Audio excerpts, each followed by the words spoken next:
নিঃসন্তান দম্পতিকে কখনোই রাস্তাঘাটে দেখা হলে আপনি তাকে জিজ্ঞেস করবেন না যে ভাই কি হলো, বিয়ে হয়েছে তো অনেক বছর হয়ে গিয়েছে, ছেলে সন্তান মেয়ে সন্তান তো কিচ্ছুই হচ্ছে না।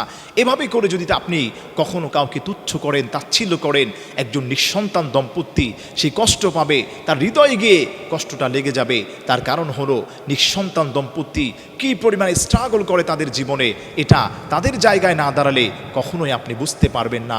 এজন্য সবার কাছে আমাদের অনুরোধ থাকবে, খবরদার আপনি সন্তান হয় না, কেন হচ্ছে না, কি সমস্যা, এগুলো আপনি জিজ্ঞেস করতে পারেন না। তার কারণ হলো সন্তান দানকারী একমাত্র আল্লাহ সুবহানাহু ওয়া তাআলা, যেই আল্লাহ ইব্রাহিম আলাইহিস সালাতু ওয়াস সালামকে ৮৬ বছর বয়সে তাকে সন্তান দান করেছিলেন। কত সন্তান আছে, কত পিতামাতা এমন আছে, নিঃসন্তান দম্পতি এমন আছে, ১০ বছর ২০ বছর পরে আল্লাহ দান করেন।